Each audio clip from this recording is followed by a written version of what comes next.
Ketemu lagi bareng aku Baby L dan bunda aku Devi Arsya.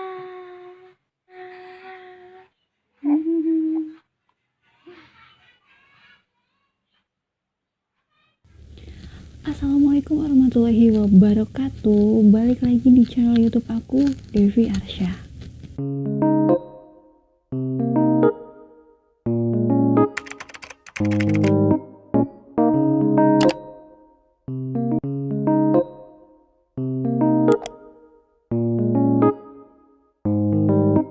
Oke, di video kali ini aku bakal lanjutin cerita aku yang di video sebelumnya, yang part satunya, yaitu tentang sharing aku pengalaman selama kehamilan aku yang penuh dengan drama itu. Dan bagi kalian yang belum nonton, silahkan tonton part satunya, linknya nanti aku taruh di bawah sini ya. Oke, kita langsung aja. Nah, di part 2 ini aku akan bercerita tentang gimana sih pengalaman aku, pengalaman melahirkan aku ya. Jadi kemarin kan dokter Herman itu pas kontrol terakhir itu dia memberikan 2 pilihan pada saat itu juga, itu induksi atau sesar. Setelah melihat hasil CTG yang dimana itu nadi dari baby aku tuh ada yang nggak normal, ada yang di bawah 100. Jadi beliau khawatir kalau nanti dilanjut di kehamilannya nggak segera dilahirkan, nanti bayinya akan kenapa-napa gitu. Nah, setelah dikasih tahu pilihan itu, aku sama keluarga aku itu berdiskusi dan aku minta sama dokter Herman keringanan untuk memberikan waktu bagi aku dan keluarga untuk diskusi. Akhirnya beliau bilang ya udah besok ibu datang lagi ke sini, besok sore datang lagi ke sini, langsung ke IGD, nggak usah ke Polin, langsung ke IGD dan kasih tahu ke perawat yang jaga di sana bahwa tindakan sama dokter Herman. Sampaikan apa mau induksi atau mau SC pada saat itu gitu. Yang jadi masalah adalah pilihan ini tuh membuat aku bingung antara induksi dan sesar. Dan aku itu tanya ke keluarga aku, ke teman-teman aku yang udah pernah melahirkan sesar dan induksi. Jadi aku saran dari mereka tuh gimana, dan kebanyakan mereka bilang langsung sesar aja. Kenapa? Karena kalau induksi itu kemungkinannya adalah 50%, bisa gagal, bisa berhasil. Nah, tingkat keberhasilan itu dilihat selama 24 jam setelah diinduksi itu. Jadi kalau dalam 24 jam itu tidak ada tanda-tanda kelahiran, tetap aja nanti bakal di sesar gitu. Nah, kata temen aku nih yang udah pengalaman induksi, sakitnya tuh bener-bener sakit banget gitu kata dia tuh. Jadi nanti kalau gagal, nanti sakitnya akan 2 kali kata dia gitu. Udah sakit pas induksi, sakit lagi pas sesar gitu. Jadi menyarankan untuk langsung sesar biar nggak sakit 2 kali gitu. Nah, saudara-saudaraku juga sependapat seperti itu. Jadi aku mengambil keputusan ya udah deh langsung sesar aja. Walaupun kayaknya kayak menyerah sebelum perang gitu kan, tapi ya udahlah. Aku udah pikirannya udah pusing jadinya, ya udahlah sesar aja nggak apa-apa. Yang penting bayi aku selamat, itu doang. Aku sih pengennya normal, tapi ya gimana lagi demi keselamatan bayi aku ya kan. Jadi ya udahlah aku mengesampingkan itu. Yang penting yang aku pikirkan sekarang adalah jadi bayinya selamat, itu aja. Akhirnya pada besok sorenya itu aku langsung berangkat ke rumah sakit dari keluarga buat sesar. Nah pas sampai di IGD aku dicek lagi tuh CTG-nya. Alhamdulillah nadinya nggak 100 ke bawah lagi, udah 130 ke atas, udah bagus. Tapi pas ditelepon sama dokter Herman, tetap harus dilakukan sesar besok harinya. Jadi aku dibawa ke ruangan bersalin dulu pas malam itu, nunggu pagi. Jadi aku direncanain operasi itu jam 6 pagi. Aku udah dibawa ke ruang bersalin, itu rasanya campur aduk. Untung aku ditemenin sama suamiku, aku yang deg-degan, aduh aku kayak belum siap buat operasi sesar gitu kan. Terus gak bisa tidur malamnya. Terus paginya jam 5 subuh udah mulai tambah-tambah deg-degan. Terus bidannya masuk, terus dikasih aku dipasangin kateter.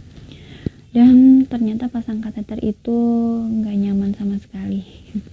Padahal aku sering masang ke orang lain pas lagi masih kerja di rumah sakit Anissa.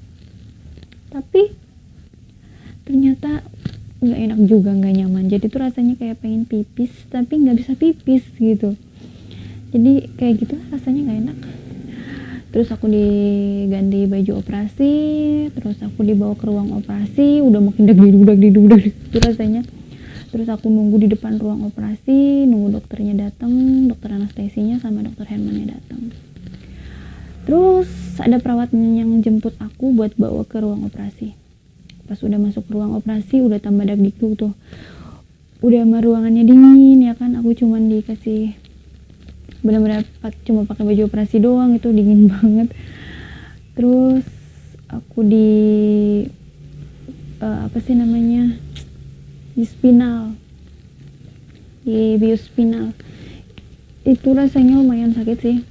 Jadi aku didudukin, terus dokter anestesinya nyuntikin obat anestesinya lewat punggung belakang sini. Itu harus pas kena lumbalnya ya, dimasukin, gagal lagi, gagal 3 kali baru berhasil. Itu rasanya aduh gak karuan banget. Harus santai tapi aku tegang. Akhirnya berhasil, terus aku ditidurin lagi, terus aku diikat begini. Ya nggak diikat juga sih ya, bener sih diikat. Yang sebelah sini itu infusan, sebelah kanan kiri itu saturasi sama tensi. Udah, terus dokter Herman bilang dimulai ya Bu operasinya. Iya dimulai. Terus aku kayak apa sih, rasanya lemes gitu, kayak di awang-awang. Terus aku rasa lagi digoyang-goyang perutnya tuh, lagi digoyang-goyang tapi nggak sakit, tapi aku rasanya benar-benar gak enak gitu. Terus aku sempat sesak nafas, terus aku bilang ke perawatnya, kan ada perawat yang di samping aku terus yang buat menenangkan dan memberi semangat aku. Ayo Ibu semangat, dedenya udah mau lahir gitu. Terus aku bilang aduh Mbak, aku kayaknya ini pusing, terus juga sesak, terus dikasih oksigen. Nah pas perawatnya dibilang Ibu dedenya udah lagi mau dikeluarin, terus aku kayak aku harus tahan. Terus pas dedenya dikeluarin sama dokter Herman kan, Ibu ini dedenya ya udah keluar sehat, alhamdulillah lengkap semuanya gitu kan, alhamdulillah. Terus BBL tangisannya kan kenceng banget, itu membuat aku menjadi lebih semangat lagi buat bertahan di ruang operasi sendirian, dingin dan sesak napas. Dan gak lama kemudian operasi aku tuh selesai. Di luar itu suami aku sama ibu sama bapakku udah nunggu di luar, udah yang kayak cemas gitu. Terus aku kan yang masih kayak setengah sadar gitu kan, masih yang kayak itu aku udah punya anak gitu kan, yang masih kayak di awang-awang lah ya. Terus aku dibawa ke ruangan dan aku bed rest total, jadi nggak boleh sama sekali gerak, dan juga kalaupun gerak itu sakit. Jadi aku bed rest total, pipis semuanya di tempat tidur. Jadi makan juga disuapin, jadi nggak gerak gini aja kayak susah, kayak apa sih, kayak sakit gitu loh. Terus kata perawatnya, besok ibu harus latihan miring kanan miring kiri ya. Terus aku kayak iya gitu.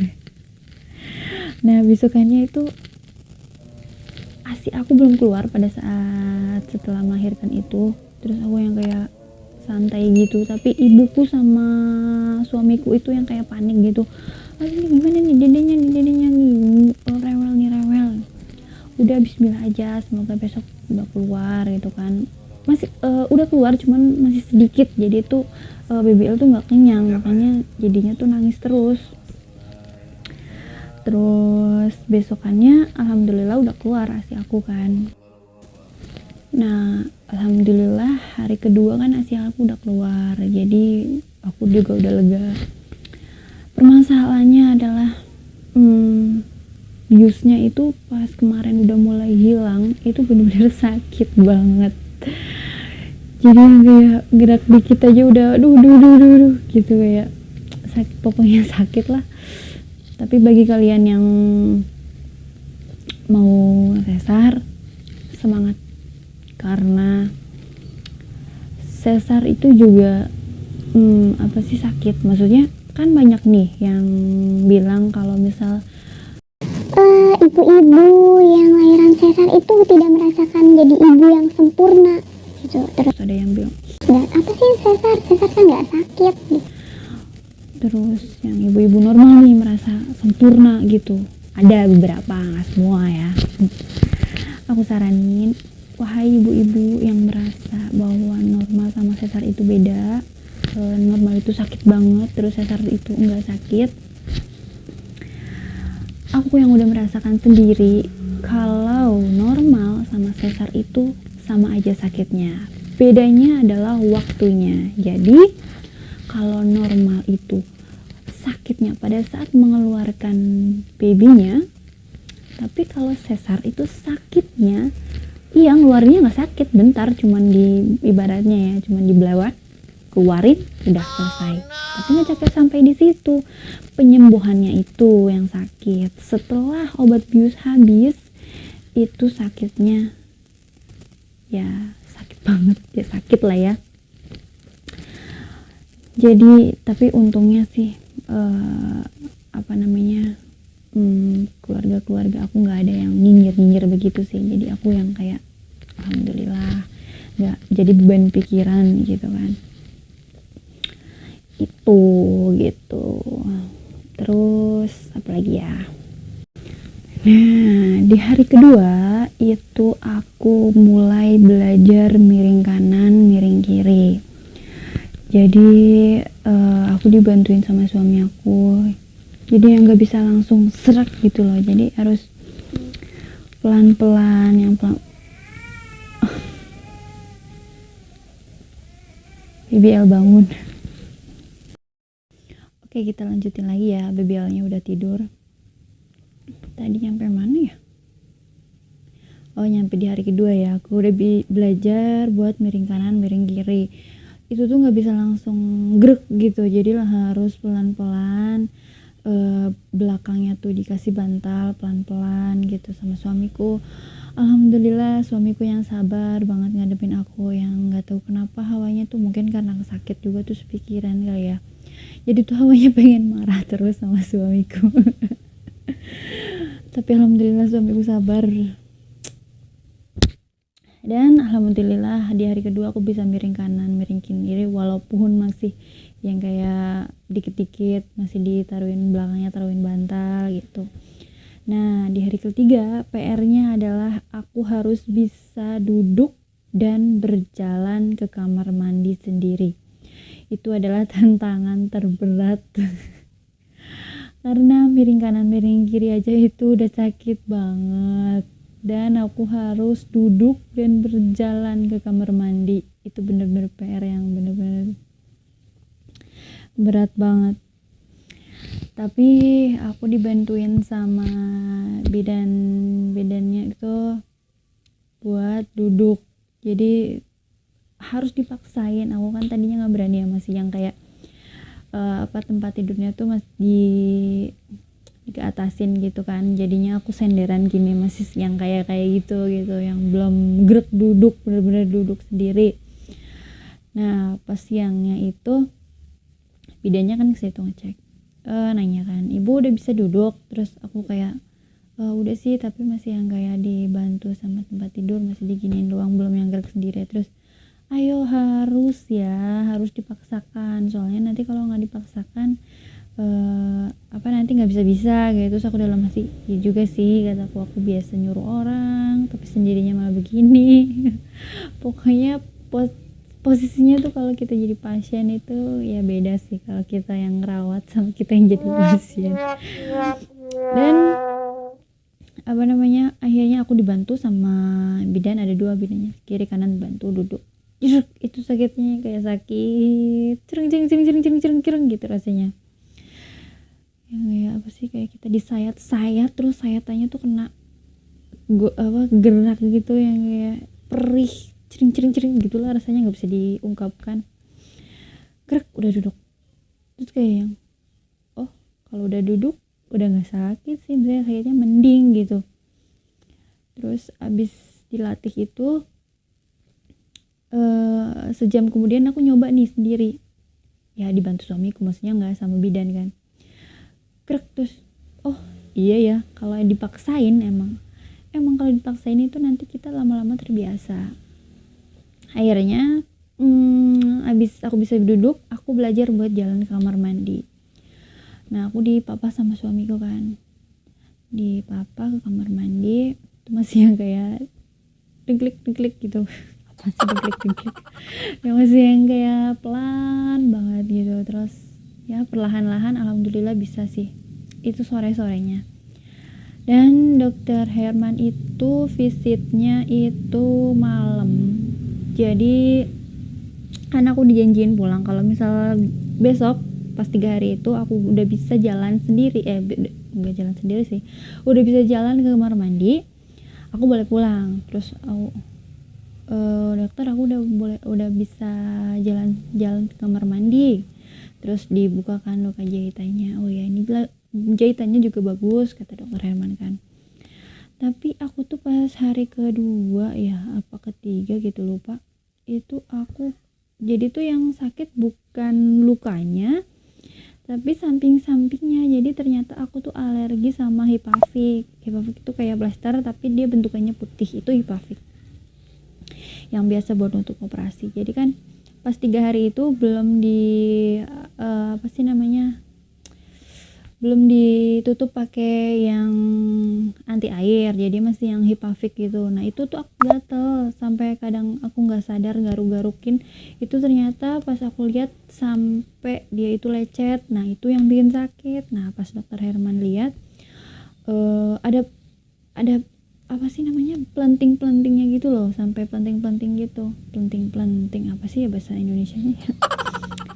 Kayak yang kulit abis kena air panas gitu kan, lama-lama dia apa sih namanya nih, apa sih,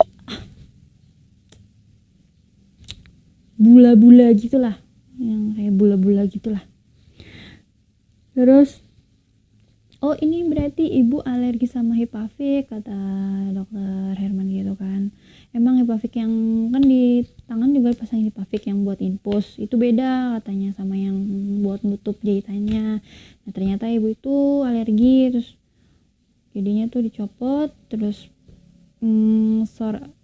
berarti ini udah boleh pulang ya dok? Udah boleh pulang. Terus nanti kontrol lagi seminggu ya kata dokter Herman kan. Ya dok. Terus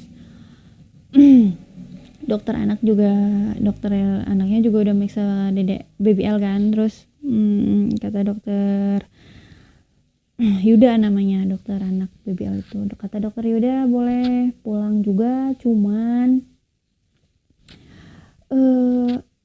kan agak kuning ya karena kurang cairan itu tadi, dan masih proses adaptasi juga, jadinya tuh agak kuning ikterik gitu, tapi masih yang level ambang, apa sih namanya, ambang, masih yang dikategorikan normal kata dokter Yuda. Jadi boleh pulang juga. Tapi nanti kalau 3 hari ke depan dia nambah kuningnya, langsung ke saya aja ya, nanti biar disinar, kata dokter Yuda gitu. Dan akhirnya abis maghrib abis maghrib aku udah boleh pulang. Terus lukanya dibersihin sama perawatnya, terus diganti sama yang anti air, jadi aman. Biar seminggu ke depan itu nggak usah ganti-ganti balutan gitu. Dan akhirnya aku pulang sama baby L gitu. Oke, segitu aja sharing aku tentang pengalaman aku melahirkan aku, bagaimana milih antara induksi sama antara sesar. Pengennya sih normal tanpa induksi, maksud aku ya, normal tapi tanpa induksi, jadi itu yang pembukaan sendiri gitu loh, nggak usah dipacu. Tapi ya bagaimana lah, ini semua sudah takdir. Yang penting alhamdulillah baby L lahir dengan normal, lengkap semuanya. Walaupun pas di kehamilan itu kemarin kan yang part 1 aku cerita ya, sempat didiagnosa sama dokter WAOD itu curiga ventrikulomegali. Oh ya, kemarin ada yang nanya ventrikulomegali itu apa sih, beda apa sama hidrosefalus. Jadi aku terangin di sini sedikit ya. Jadi ventrikulomegali itu adalah diambil dari kata ventricle. Ventricle itu adalah bagian dari otak, megali itu pembesaran. Jadi ventricle-nya itu membesar. Nah, emang di dalamnya itu normalnya memang ada cairan.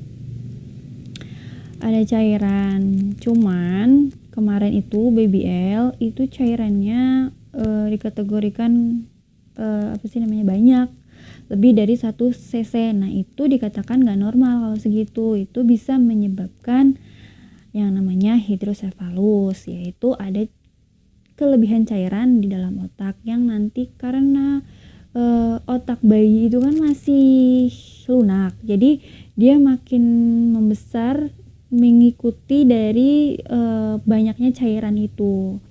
Nah, bagi kalian yang sama kayak aku, yang pas hamil didiagnosa ada cairan gitu, itu nggak perlu khawatir.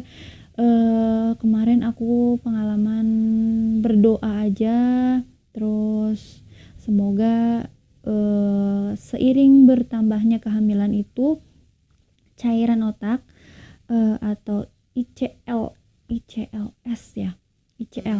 itu berkurang. Jadi emang ada yang sebagian kasus kayak aku itu nanti dia lama-lama akan diserap oleh jadi bayinya sendiri gitu. Dan aku juga kemarin sempat cemas sih, cuman aku ya Allah semoga baby L gak kenapa-napa, semoga sehat gitu kan. Terus akhirnya emang ini nih gambaran USG-nya nih aku. Jadi nih tuh ya mungkin gak jelas ya. Ini tuh rujukan dari dokter WAOD ke dokter feto maternal di Rumah Sakit Bekasi Hermina, Bekasi.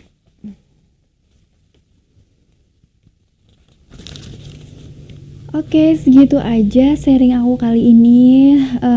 Begitulah proses dari aku part 1 ya, dari aku hamil, mual muntah, terus sempat juga didiagnosa itu tadi ventrikulomegali, terus juga kontraksi juga, terus aku harus pilih-pilih dokter spesialis kandungan yang cocok. Sempat galau juga antara induksi atau sesar. Semoga sharingnya bermanfaat. Wassalamualaikum warahmatullahi wabarakatuh. Dadah.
Oh, tendangnya keras banget. Salah tendangnya. Tendangnya di bawah.